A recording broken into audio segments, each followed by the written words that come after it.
This podcast is for educational and entertainment purposes only. Nothing stated on it, either by its hosts or any guests, is to be construed as psychological, medical, or legal advice.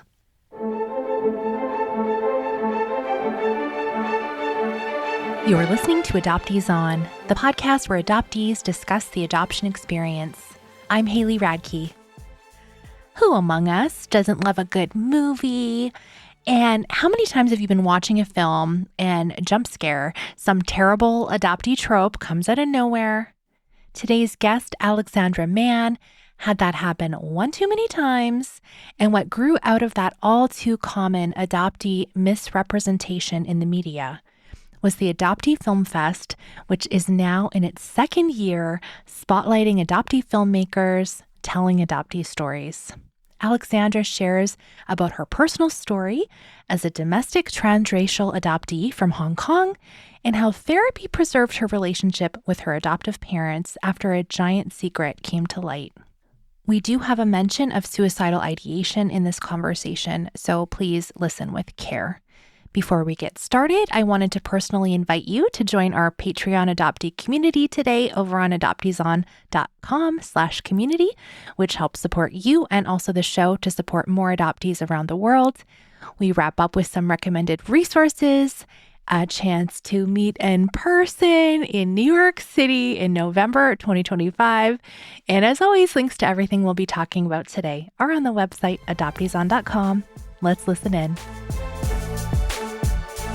I'm so pleased to welcome to Adoptees On, Alexandra Mann. Hello, Alexandra. This is crazy, Haley. She's speechless. Hi, Haley. I am speechless. I am so happy to be here. Thank you so much for having me on. This is my first time talking to you, meeting you. So the fact that you just introduced me, excuse me, everyone, for a moment, I am freaking out. But yeah, just because Adoptees On was the first adoptee podcast I ever listened to in a desperate time of need. So this is just really full circle for me, and I really can't believe it.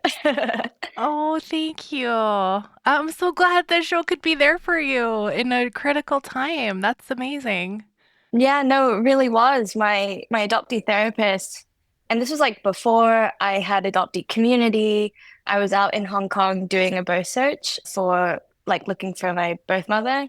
And yeah, my therapist was like, you should listen to some podcasts, and gave me three she recommended, yours being one of them. And yeah, I binge listened to all the ones where you interviewed transracial adoptees, just because that's where my pain was at the time. So thanks for being that incredible resource. It honestly was really fundamental for me in understanding that I'm not alone, which seems, obviously very funny now, where like half of my community are adoptees. But yeah, it was very isolating, as a lot of us know. And your podcast brought me just, a little taste of what that community could look like, and that I was very much not alone.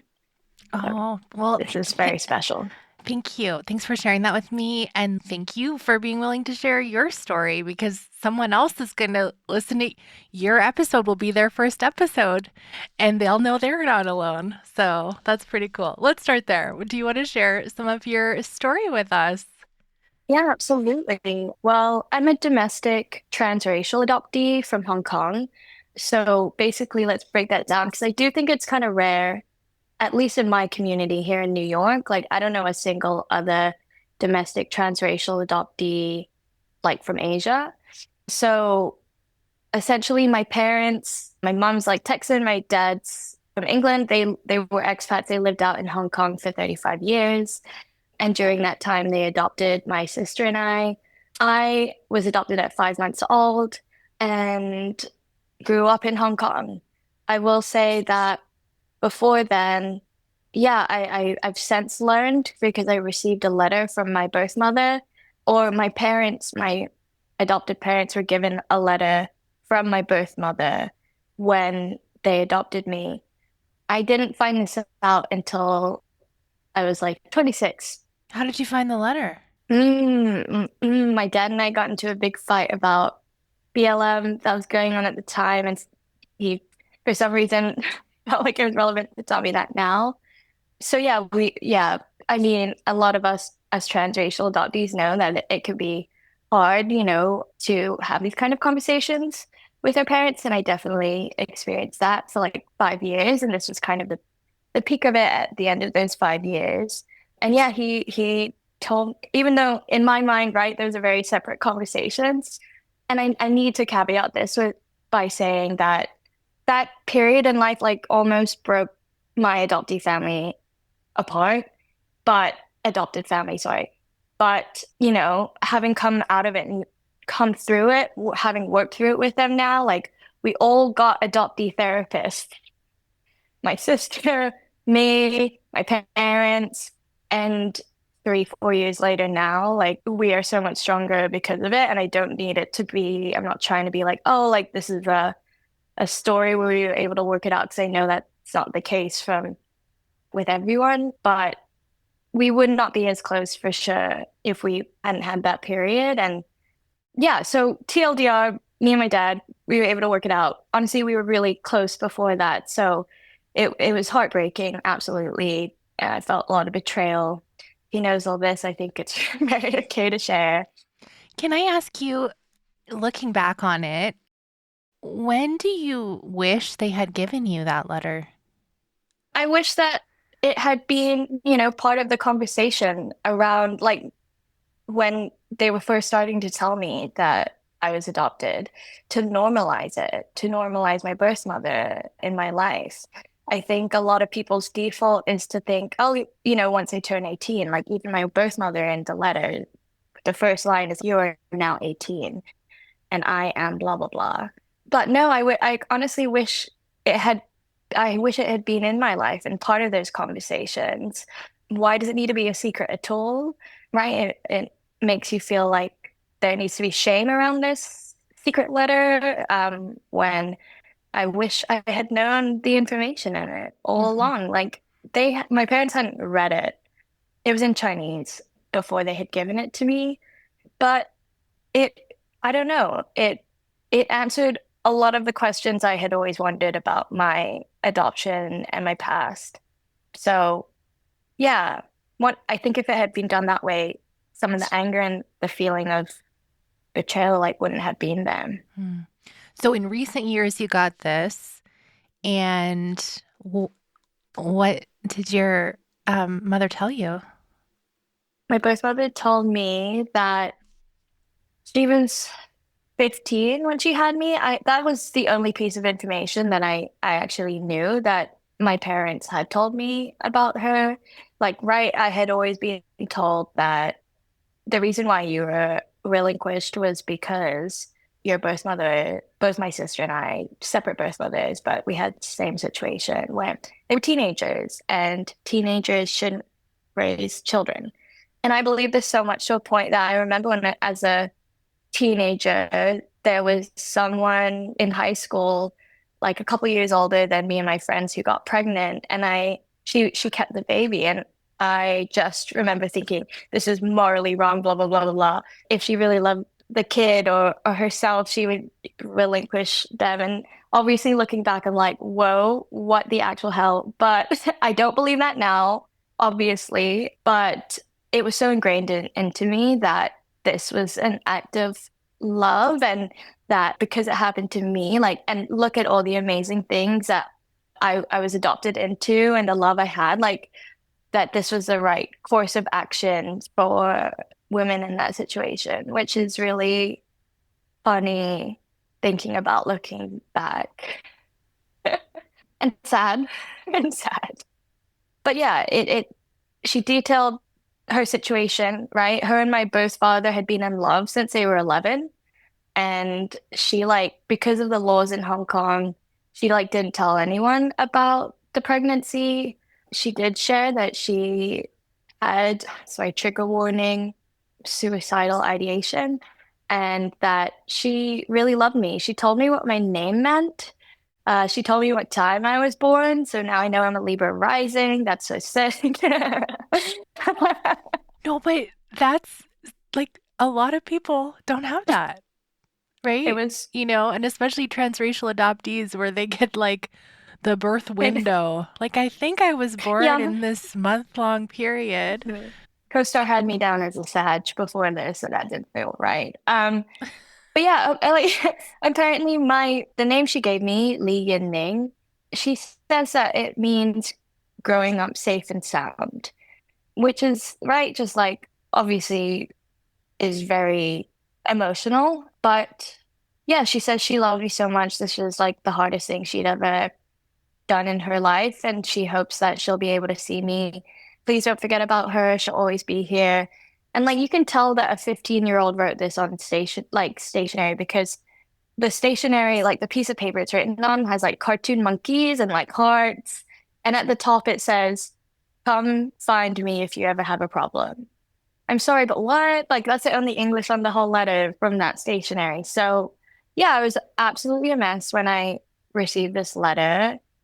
Bawling. So it was like quite hard because I was told about the letter like on FaceTime. I live in New York. My parents were living in Hong Kong at the time. And it was during 2020.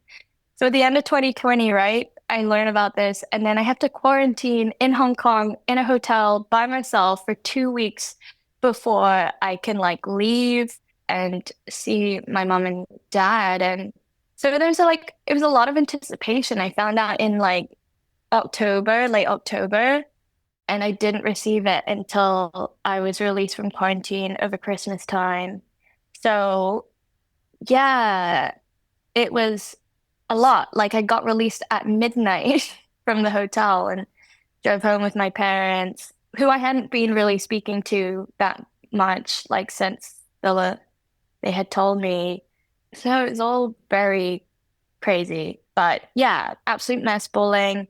And right, it's so funny because when I was reading this, it was such a mix of emotions where I was in a place where I was feeling really betrayed and hurt by my mom and dad, but at the same time reading this letter, like really, really yearning for like their comfort and their cuddles during it. So it's like literal absolute dissonance during that period with them.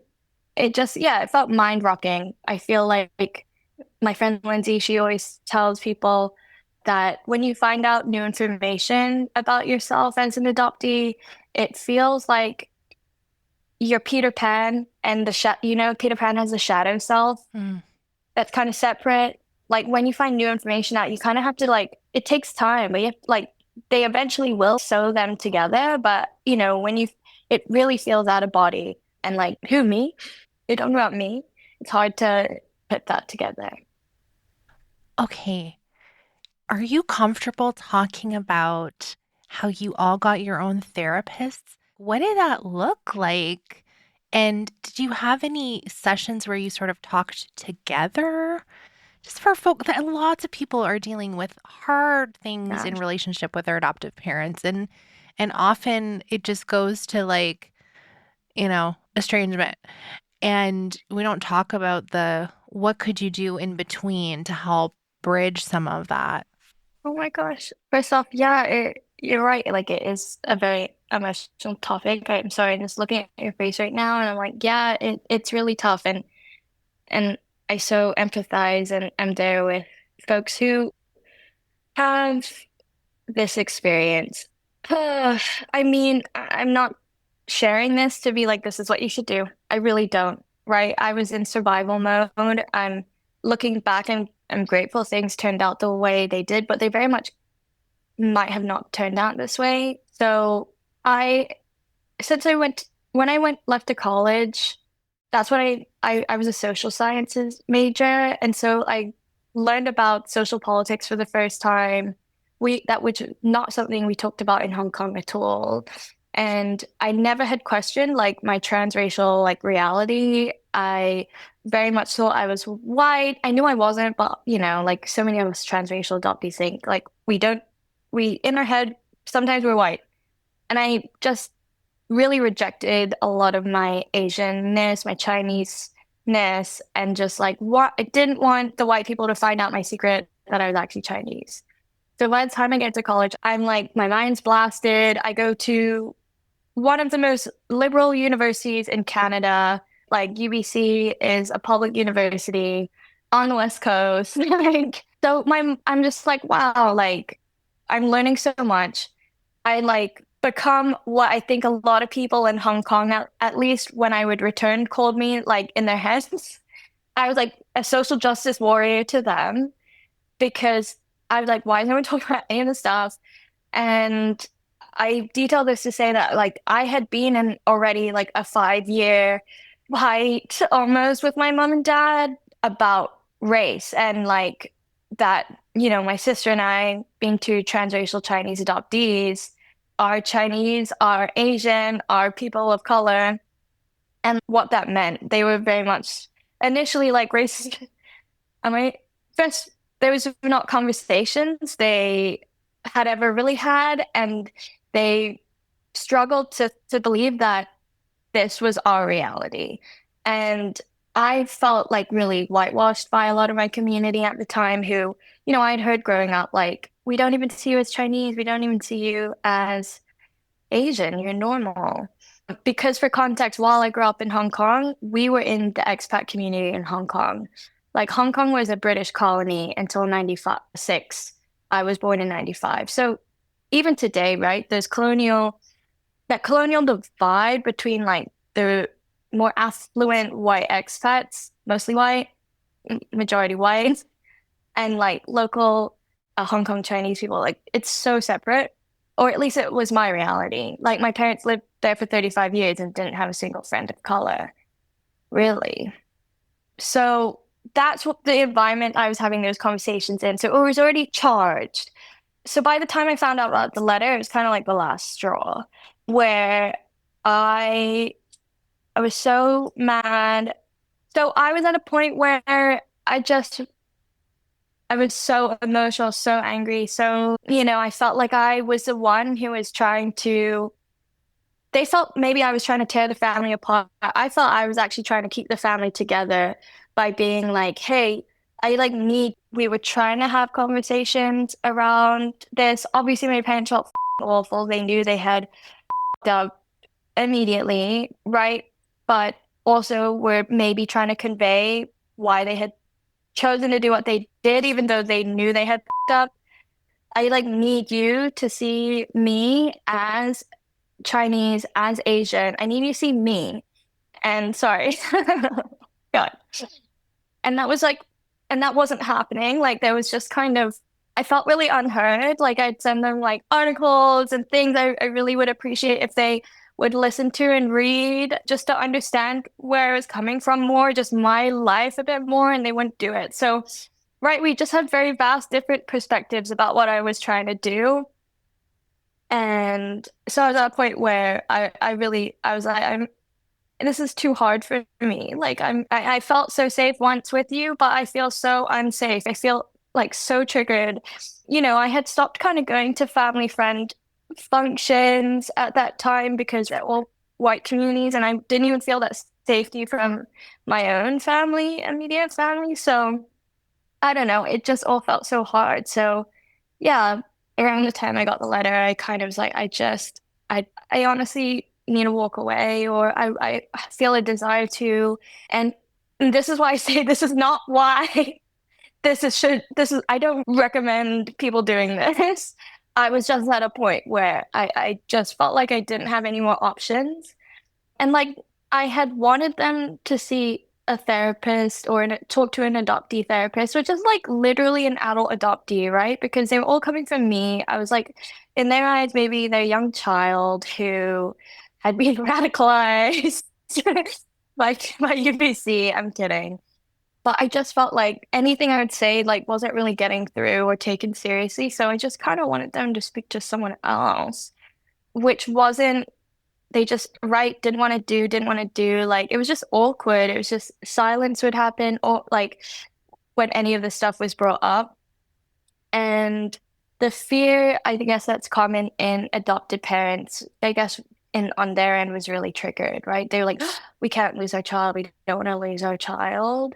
And so they agreed to start seeing a adoptee therapist. So they saw them for like maybe a year on and off.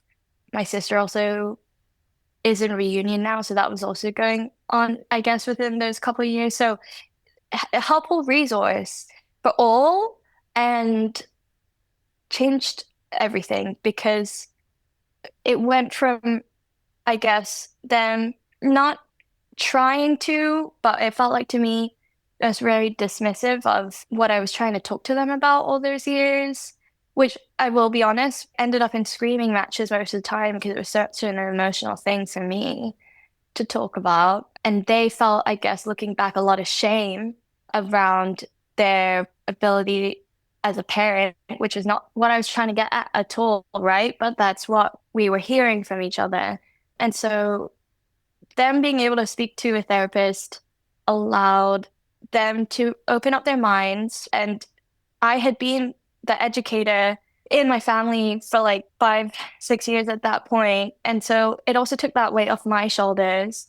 But yeah, they definitely saw where I was coming from a bit more and allowed them to learn how to create that safe space for me. And now, like, I feel very safe with them. In past where maybe something, a racist comment might have happened, like at a family friend thing or at a family thing, I trust, especially my mom, like I really feel like she'd pick it up and I wouldn't have to be like, this person just said this, and then her being like, what do you want me to do about it? Or I don't think that's bad, or say something dismissive. So it's like looking back, it always is funny to reminisce on and just be like, wow, like we've had such a 180 as a family that I don't know. I'm really grateful. I think for context as well, another layer I will add is that I did birth search, but the person who may be my birth mother like replied to the search and asked, please don't reach out to this number again. And so I, after all this, felt that rejection from my birth mother. So I don't know, I can see that perhaps the adoptee in me is just not to be like grateful for my adoptive parents person or adoptee. That's absolutely not what I'm trying to perpetuate here. But I don't know, it did be like, well, okay, that's not in my control. That's not going to happen now. My parents are aging. Like, I don't know. The relationships are very important to me. And I don't know, I'm grateful we've been able to rebuild 100%. They're truly some of my favorite people. They are my favorite people in the world. And I'm so glad that we've been able to come out of this stronger because I know that doesn't happen for everyone. Thank you for sharing the nitty-gritty of it all, like sincerely. It'll be really helpful for a lot of people to hear. And I think a lot of people don't understand the onus of educating adoptive parents is put on the adopted person. And especially when we're immersed in this pro-adoption culture and where the adoptee tropes are aplenty. And I know you have big feelings about that. So let's go there. Can you take me to, or do you remember? So you're unpacking this adoption stuff. You must be looking at media things in a little bit of a different light. What do you remember, either TV, movies, like seeing some adoptee representation, and you're like, this is so off base, like so wrong? What the ones that come to mind right away? Wow. So I think in the period of the letter when I was home doing my birth search, when I was like going through all this with my family, it's like a 4 month period where I was living in Hong Kong after Christmas that year because I didn't want to go back to New York in case my birth mother reached out. So I was right in it. I didn't have adoptee community at the time.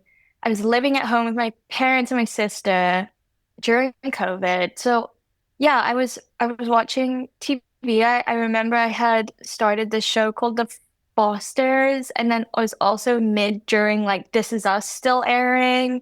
And both shows, and I was watching that at the same time, like both shows had birth mothers return to the adoptee's life. And I think they were both like really negatively portrayed, right? Like I think in the Fosters there are some drugs involved, like someone was looking for money, classic. And then and This Is Us, the birth mother is also a drug addict who like Randall was better off without. And at the time, like, I don't know, I was finding it really triggering to watch, but also recognizing, oh, this is the trope. This is the common trope that I feel like I have been seeing all my life and just kind of paying attention to it for the first time. And then being like, oh wow, yeah, like this is one of the classic tropes that about adoption that is always portrayed. And like started just like picking up on more and more the centering of white adoptive parents most of the time in stories. Think of, for example, Blindside being the most famous one. And I just like, I didn't have creative time. I wanted mirroring, right? That's why your podcast is so powerful because I was just like, okay, I'm not seeing it. I don't know. I don't want to put words into my mouth. But like, I'm like, maybe I had that conversation with my therapist being like, I'm so triggered by this media I'm consuming. She was like, hey, stop consuming that. Maybe just go to or turn to adoptee created sources. Here are some podcasts. Like, I don't know. I might be pulling that out of my ass, but wouldn't that be a lovely story? So yeah, I was noting all this and I was crying in my journal, like writing all of it down because I was not only feeling misunderstood by the stories I was seeing on screen, I was feeling misunderstood by like everyone in my life at that point of time. Even the lovely people who were trying to understand and etc. It just felt so isolating and I was just hyper triggered all the time. And crying in my writing my journal, lowest I've ever felt, honestly, in my whole life, so alone. And I just had a moment where I was like, whoa, maybe survival, but my brain just kind of realized at that point, my North Star has to be championing adoptee-centered, adoptee-created adoption narratives because this is whack. I had had a job in New York before this where I was working for like the social impact department at Vice Media Group, RIP. And I was helping to identify underrepresented narratives to weave into our content. So I knew there's like somewhat of a thing in the industry. And I wasn't in touch with my adoptee identity at the time. I had not come into consciousness when I had that job. So I didn't think to champion our stories, which is so funny looking back now. But yeah, that's kind of where it all kicked off. And so, Pain and need. pain. So your intense pain bore out this idea for the Adoptee Film Fest, which I Mhm. attended virtually last year and was just, Thank you. oh, it just fed my soul. I've been podcasting for a long time. I do my very, very best to highlight adoptees you should know and to highlight their work. And, we've had plenty of filmmakers on, and it's hard for them to get their stuff out there. And especially if you're independent, it's really tough to get eyeballs on these amazing stories and very important stories. And so I was so thrilled. I was like, oh my gosh, I'm so, so happy that this is in the world, truly. And yeah, so you made a thing and it's now in its second year. It was very successful. Tell us about coming up with the idea and tell us the story. Yeah, absolutely. So, Haley, like the Film Fest account probably started following you just because you and Adoptees On was like in my world during that time where I literally, I gotta pause you here, okay? Because I just want you all to know. I didn't know that you listened to this show ever until you filled up my guest form like a few weeks ago, just so you know. Okay, so I did not have Alex on to like gas me up. Okay, sorry. Go ahead. oh my God, no, well, I'm doing this like completely out of my own passion. I love that though. I the film festival is like version two of what I had initially wanted to do. When I had that pink bing North Star moment, I knew I wanted to champion adoptee storytellers, but it wasn't manifested in the form of the film festival as we know it today.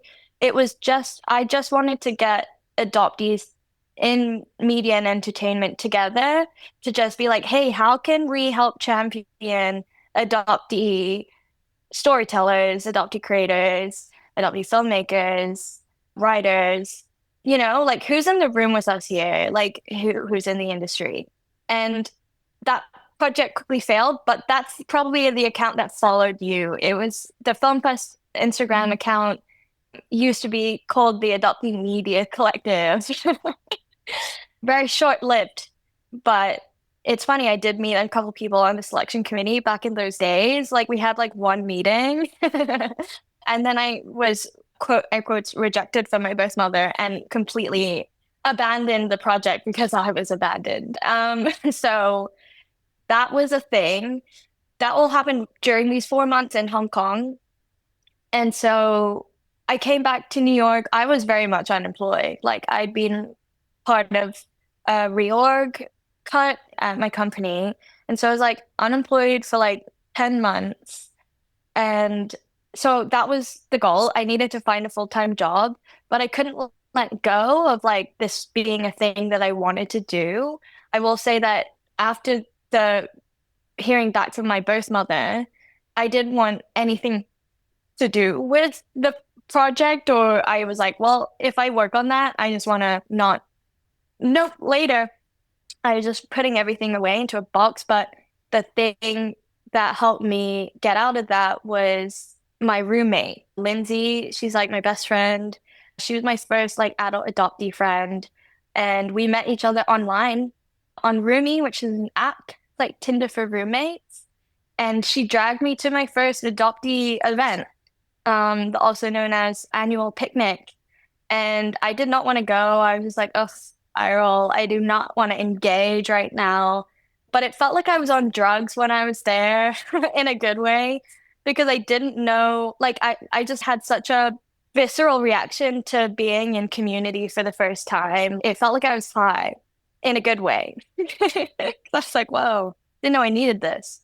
Euphoric. But to go back to your original question, Haley, 2.5 years down the line from this failed Adoptee Media Collective project, I go to my friend's film festival.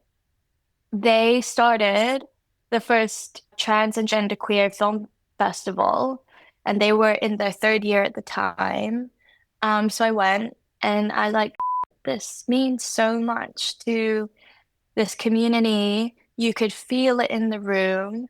As an ally of this community, I felt like so just moved and inspired by this event. It really was one of those really special events, super well done, where it's just, oh wow. Like you walk away from it, like just, I couldn't shut up about it. And I was like, whoa, it would be so cool to do this for adoptees. So that's the TLDR. Sorry, very long-winded way to say.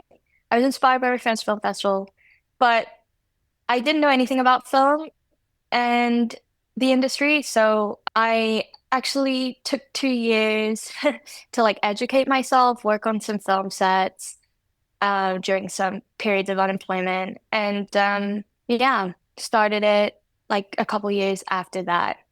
So the long process, there were 2 years where I was telling people I was going to do it and then I wasn't doing it. But here we are. Yay, we did it. Thank God. Well, I think people don't realize how much work it is to organize something this large. Like, it's massive. It takes so many people. I mean, I used to work for a huge conference company. We did one conference a year, and it was like an enormous amount of work. And so, and I know it's not like it's volunteer, right? So thank you for taking up that weight and bringing it to life. It's just incredible. I'm so excited because I get to come in person this year. And yay. So stoked. I'm so excited. So stoked. So we'll get to meet. Thank you for making the effort. I promise we will get to meet for sure. Wonderful. I know you've seen so many films now. So this year you have all the features. Last year you started with shorts.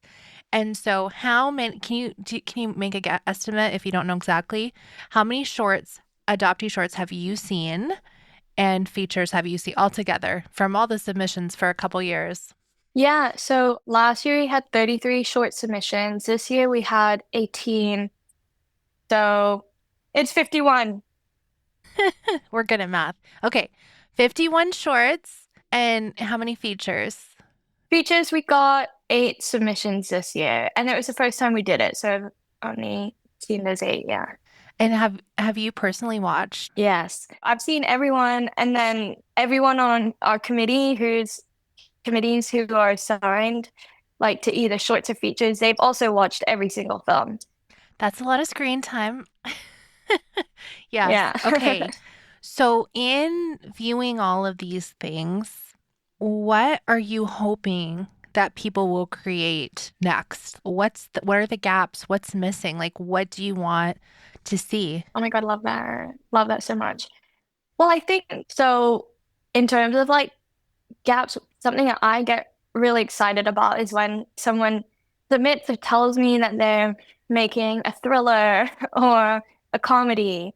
We try, in terms of like our programming, like one of our goals is to show people and our community that we're not a monolith, right? And just further that. And I think that it would be really cool for, I don't know, our community to start telling our stories in different genres just because we're not a monolith. And so are, I guess, the formats of our stories. Don't get me wrong. I love a good doc. I love a good drama, but I'm hoping, right, that like with the existence of the film festival and now filmmakers having hopefully like this forum to communicate to each other, there's, I guess, exploration allowed in how we're telling our stories because they're so multifaceted. You know, there are so many different ways to tell them. So that really excites me. I also get excited when people are unafraid to share or display like angry adoptees. I think even in our submissions in our films, we're not seeing a lot of that, which is cool. But I'm just thinking back to like when I was, for example, in my angriest air quotes adoptee space, where like even in adoptee spaces, I felt misunderstood, and I just like haven't really seen anything that adequately conveys how angry I was. So I truly always encourage and love to see adoptees being angry because it feels like even within our community, there's still some shame, a lot of shame around that. But I want us to be free. I just want us to be free Yeah. to be. Well, I feel like what I've seen in a lot of the documentaries is like it's real, but it's not quite all the way there. Even when speaking with some of my friends who've made docs that have, made the rounds already, and it's like they still wanted it to be somewhat palatable to the general public. Yeah, So, yes, you're complicating the narrative a little bit for yeah. people, but they felt like they couldn't go all the way there yet. And that's so sad, to It's even sugarcoat your own story just so someone else will listen to it. Like, we shouldn't have to do that. 100%, 100%. And I think we're self-censoring like that Hmm. all the time. And it's like the last film festival, the first one, when we're creating this project, first and foremost, the primary target audience for it was adoptees. Because I was thinking of people like me who maybe hadn't seen that mirroring or felt that mirroring on screen. And not that I don't think we're ever going to stray from that being for adoptees being our primary target audience. So I don't know. I hope that in continuing to build this community of people who are hungry to see this mirroring, to see these stories, that we're able to help create this safe space where filmmakers don't feel the need to self-censor. It's tough though, right? Because obviously, if you put so much time and effort into a project and obviously want it to go beyond the Adoptee Film Festival, yeah, there's still so much. I can understand that self-censoring wholeheartedly. And I hope right long term, The film festival hopes to be a vehicle to be able to engage with the industry about these conversations that need to be had and help create some kind of path or understanding around like telling these stories through the adoptee lens in an authentic way where there allows more room to not self-censor. And I think you're seeing that in different identity facets in Hollywood. I mean, it's a very weird time right now, but we can all see, hopefully, right, how much more freedom Asians in Hollywood have been able to have in telling their stories. And so, I don't know, it's a long journey. We're tiny in comparison to the entire Asian community in Hollywood, for example. And people still don't understand like why adoptee advocacy is a thing, right? We still have to justify that in itself. So it's going to be a long battle, but ultimately hope that we can do work in the future that allows for more freedom in us telling our stories in ways where we don't have to censor. Do you want to make a film, Alexandra? Oh my God, Haley. I took a film class where we had to write, direct, and produce our own short film. And this was a year or two before I started the film festival. And I wrote a script about my birth mother and kind of that period of me searching, and had some like flashbacks to when she was like 15, relinquishing me. Super short film.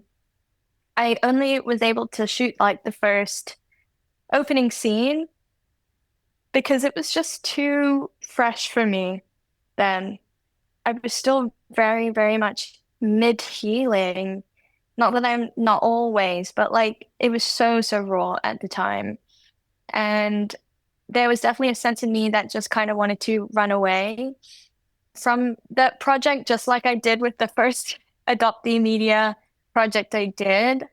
And I also think that filmmaking takes a lot of patience and can be, like an up to 5+ year project.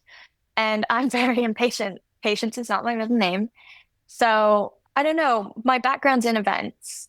So the film festival felt a very natural way for me to be able to still contribute to this goal and this desire of mine and this cause without stifling myself in the long run from that, because this is a safe way for me to do it. This feels a productive way for me to contribute.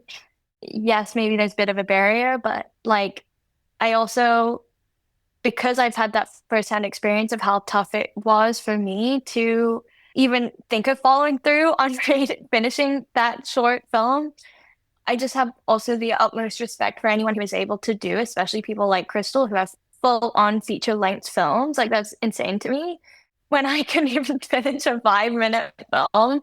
So it's just, I think this is great because I think one of my skills has always been like championing other people I really believe in and giving pep talks. I don't know, just really putting people in the spotlight. And so, yeah, yes and no. I don't think, I don't, it's not where I'm putting my time and effort into right now, at least, but never say never. But I also now think we're surrounded by so many amazing filmmakers who are so, so wonderful and talented that they're where my energy is going right now. Okay, so if they're listening and they want to tell Alex's story, there's something there that they can come to you with. Okay, good. Okay, well, let's talk our recommended resources. And you mentioned Crystal. So our friend Crystal Park has the documentary Because She's Adopted, and you selected it as one of the features for the Adoptee Film Fest. But I really want to encourage people, come in person if you can. So you are having first time ever. It's going to be screening in New York and LA this time. It's November 2025. Just the feature film, sorry, only in New York. Features in New York, but the shorts are going to be New York and LA. Yes. Okay. So I'm going to come to New York and I'm going to see the shorts. I think I'm going to miss Crystal by a couple days, unfortunately. I know. Shocker. Really? No way. You know what? This is not a secret. I still have children at home who need Yeah. my attention way more than you'd think. And so I'm just thrilled I can even come midweek. So I feel like I'm already doing what I can. On absolutely 100%. And so happy that you're coming. Thank you. You know, it takes me a whole day to get from Edmonton to New York. And people also know I don't like to change planes, and I'm going to have to do that too. So it's all a big deal. Anyway, it's not about me. Thank you for making the effort, Haley. I'm so thrilled to be coming. And so I hope to meet lots of you. I hope you're all going to come. You're going to support Alexandra's Film Fest. And for those of you who, you can't make it to New York, can't make it to LA, there will be streaming online again. Yes. So folks can partake. And I know you want to talk about that too, because what do you want to recommend to us today? I would love to recommend, and I don't mean this to be like a promotional like plug or anything. I just write like Haley asked before this, recommend a singular resource that you think could be really helpful to people. And I just genuinely believe in the value and the power of it because I know how much it helped me. But the 2024 Adoptee Film Fest shorts selections are still available to watch and screen online until November 20th of this year, 2025. And when I and I say this to say, when I first watched all of the films in the order we knew we were going to screen them in last year, I just cried like a baby because it was everything I wish I had had in my time of going through all the stuff, all the feelings of isolation and being misunderstood with my own adoptee experience and coming into consciousness. So I don't know. I just also really stand by it as a powerful and informative and helpful resource to adoptees because, yeah, you get to kind of see yourself in these films in a lot of different ways, even if they don't pertain exactly to what you're experiencing. It's really the filmmakers just are all very incredible and are able to really, I don't know, convey and get so much across Yeah. on our experience. I love the selections from last year. It's very inexpensive. I think it's $10, I think, to stream American. And I told you this off air, but Summer and I, we like talked through it all on Patreon last year, and we went through each film and we like It's critiqued so and talked about kind what we because loved. I didn't know either of you. So people might not know this about us. Sullivan and I, we're besties. They probably know that, but we love movies, especially horror movies. And so we do these far away, quote unquote, movie dates where we'll both go and see a horror movie on the same day and talk about it. So, we watched the film fest and we talked about it. I love that there's different stories represented. There's the fiction, doc, cartoon, there's animated, and you're so thoughtful about inclusivity and making sure everything's captioned. You had things in other languages. It was just so well done. I'm so thrilled for year two. Congratulations on your success, and we hope we are going to sell out every single screening for you. And we're championing you over here. So where can people Thank you. find both the 2024 shorts if they still want to catch up if they haven't seen those? And then where are people going to be able to hear about how to get tickets, how to come, all the info for Adoptee Film Fest for 2025? People can find the link to stream our 2024 shorts reel either on our website, which is adopteefilmfest.com, or on our Instagram at adopteefilmfest in our link in bio there. And in terms of tickets, we're still like finalizing some things with our venues who help us with our tickets, but we're going to start rolling them out. The goal is anyway at the beginning of October, that first week of October. So yeah, very exciting. We're going to be in LA for our short screenings for the first time this year. And that's really exciting. We also, as you have shared, like we'll be doing feature films for the first time in New York City. So it's a very exciting year. We're quadrupling our programming. Lots more to see. Amazing. And I'm going to put my plug in for Crystal Park's feature screening because she's adopted. It's so amazing. I loved it. It's very, very good. And she screened it here in my city. And so I got to see it in person with her. Oh, And yeah, it was wonderful. So way to go, Crystal. Congrats. And congrats to you. Well done. Well done, my new friend. thank you. I appreciate it. And where can folks connect with you online? My Instagram is private, but if you wanna connect and be friends, like my LinkedIn is linkedin.com/IN/man1 lol. And yeah, I mean, right now at least I'm the one running the film festival account on Instagram. Poorly, I will say. It's not my expertise, so sorry. But I'm there. I'm there too. Okay, great. Come on to Instagram, people.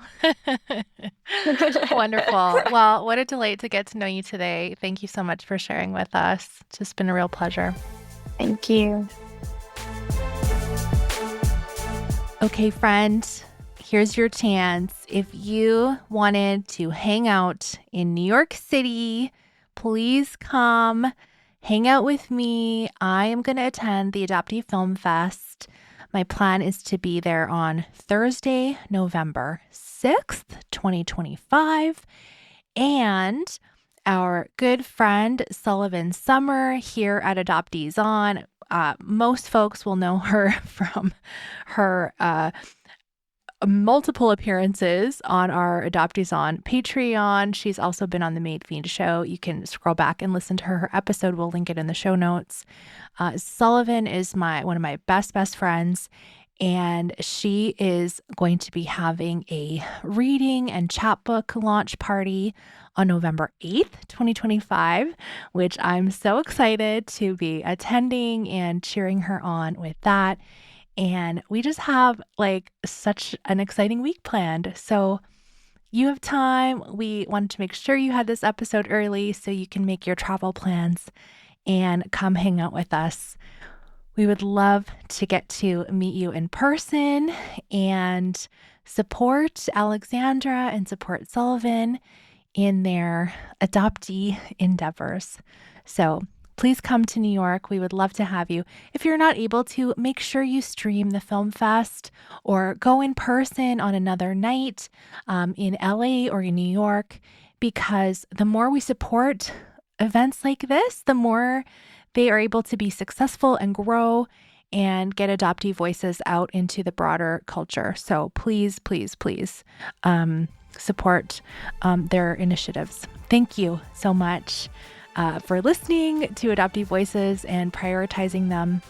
And I really appreciate you taking the time to spend with us in your earbuds. Thanks for listening. Let's talk again very soon.